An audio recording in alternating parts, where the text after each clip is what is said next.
Hello all of you. तो कल हमने किया था efficiency of full wave rectifier, ठीक है। आज हम करते हैं जो हमारा रिपल फैक्टर है, जो हमने हाफ वेव रेक्टिफायर में भी किया था, उर्मी का गुणांक, ठीक। तो सेम उसी प्रकार करेंगे हम रिपल फैक्टर भी, जो वोल्टता रेगुलेशन होगा उस, और जो प्रतीप शिखर वोल्टता, वो सारी हम जैसे हमने हाफ वेव रेक्टिफायर में किया था उसी प्रकार हम इसमें करेंगे। तो सबसे पहले कि रिपल फैक्टर फॉर्मूला क्या होता है और ये होता क्या है, किसके कारण रिपल फैक्टर हमें मिलता है। फिर कंपैरिजन करेंगे, जो भी हमारे पास रिपल फैक्टर आएगा उसकी हाफ वेव रेक्टिफायर से कंपैरिजन करेंगे कि हाफ वेव में कितना मिलता था और इसमें कितना मिल रहा है। तो सबसे पहले जो हमारा दिष्टकारी होता है, रेक्टिफायर होता है, उसका क्या काम होता है, उसको हम यूज क्यों लेते हैं। जो रेक्टिफायर हम पढ़ रहे हैं, full wave rectifier, half wave rectifier, उसमें हम रेक्टिफायर का यूज क्यों करते हैं, ये तो हमने सोचा ही नहीं कि रेक्टिफायर का यूज क्यों करते हैं।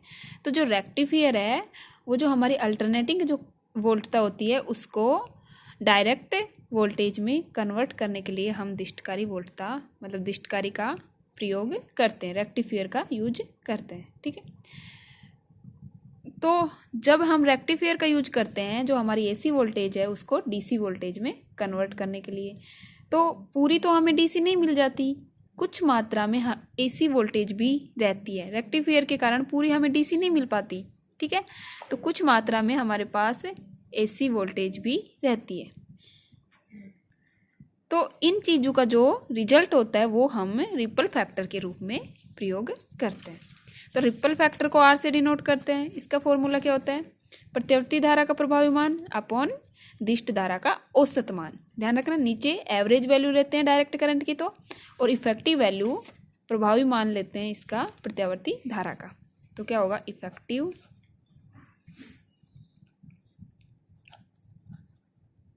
वैल्यू ऑफ अल्टरनेटिंग करंट, ठीक है, upon value of average of direct current. Okay, तो आर अगर यहाँ से हम लिखें तो I A C upon I D C, average value को डी सी से और जो हमारी इफेक्टिव वैल्यू होती है अल्टरनेटिंग करंट की उसको ए से, ठीक है। तो I A C by I D सी, इसकी वैल्यू पुट करते हैं हम। अब इससे नेक्स्ट क्या करेंगे वो ध्यान रखना, जो हमने हाफ वेव रेक्टिफायर के लिए किया था उसी प्रकार जो टोटल हम पावर निकाल रहे थे, मैं दोबारा बता देती हूँ, बाकी तुम पीछे से देख भी सकते हो। जो टोटल पावर क्या थी हमारे पास, I R M S square R L, ठीक है। ये किसकी बराबर थी, जो हमारी डायरेक्ट कंपोनेंट पावर का, ठीक है, प्लस एसी कंपोनेंट। तो direct component of power plus AC component alternating component of power, इसके बराबर था। जो टोटल पावर थी वो डायरेक्ट कंपोनेंट और प्लस एसी कंपोनेंट, जो हमने हाफ वेव रेक्टिफायर में बिल्कुल एक्सप्लेन करके किया था। तो डायरेक्ट कंपोनेंट पावर का क्या हो गया, आई डी सी का square into R L, plus जो A C component I A C square into R L, इधर हमारा I R M S square into R L तीनों में कॉमन है तो कैंसिल आउट कर सकते हैं। यहाँ से अगर हम आई ए सी निकालें तो आई ए सी स्क्वायर क्या हो गया, I R M S square minus I D C square. यहाँ से आई ए सी करें तो हमारे पास आ जाता है under root I R M S square minus I D C का स्क्वायर।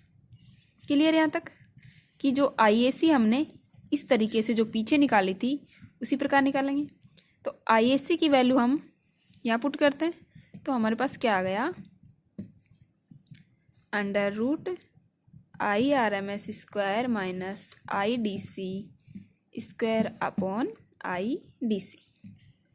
अगर इसको अंदर मल्टीप्लाई करें तो ये स्क्वायर की फॉर्म में जाएगा, तो ध्यान रखना हमारे पास क्या आ जाएगा, under root IRMS² upon IDC का स्क्वायर -1। ये इसके नीचे जाएगा तो ये 1 हो जाएगा, कैंसिल आउट हो जाएगा। तो R की वैल्यू हमारे पास क्या आ गई, IRMS अपॉन IDC²। ये हमने इसमें IRMS में क्यों कन्वर्ट किया, क्योंकि हमारे पास AC करंट नहीं थी। अब यहाँ हम IRMS की वैल्यू पुट कर सकते हैं और IDC की वैल्यू पुट कर सकते हैं। IRMS क्या है हमारे पास, RMS वैल्यू जो हम निकाल सके फुल वेव रेक्टिफायर के लिए IRMS क्या है, और IDC क्या है, ये वैल्यू हम लिखेंगे। तो IRMS क्या आई थी हमारे पास, Im/√2, ठीक है, और IDC क्या थी, 2Im/π। क्लियर, जो हमारे पास ये वैल्यू हमें मिली थी। अब IRMS और IDC की वैल्यू हम इस इक्वेशन में पुट करते हैं। तो यहाँ तक तो ये हमने IAC निकाला था। R इक्वल टू क्या है,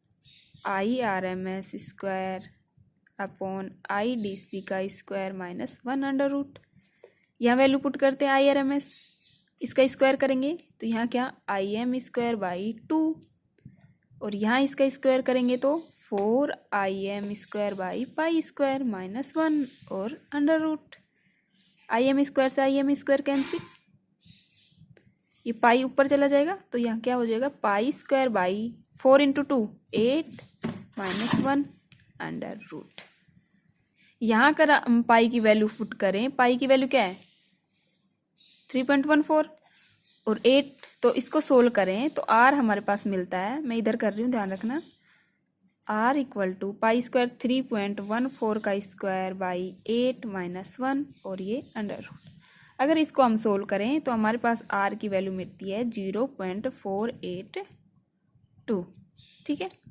इसको अगर परसेंट में निकालें तो R इक्वल टू हमारे पास मिलता है 48.2%।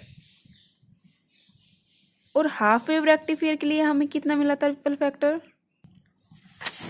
तो हमारे पास ये 48.2 मिलता है, और जो कि हाफ वेव के लिए हमें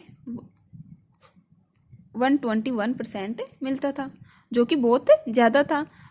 ध्यान रखना रिपल फैक्टर जितना कम होगा वह जो युक्ति होगी वो अच्छी होगी। तो आप कंपैरिजन कर सकते हो, क्या हाफ वेव रेक्टिफायर के लिए उर्मी का गुणांक 121% मिलता है और फुल वेव के लिए हमें 48.2 मिलता है। तो युक्ति कौन सी अच्छी हुई, हाफ वेव तो नहीं हो सकती, क्योंकि उर्मी का गुणांक जो हमारा रिपल फैक्टर है वो जिसका कम होगा वो ही अच्छी होगी। तो यहाँ से हम कंपैरिजन करके निकाल सकते हैं कि यहाँ से जो फुल वेव रेक्टिफायर है वो एक अच्छी युक्ति है, ठीक है। बाकी नेक्स्ट हम कल करते हैं।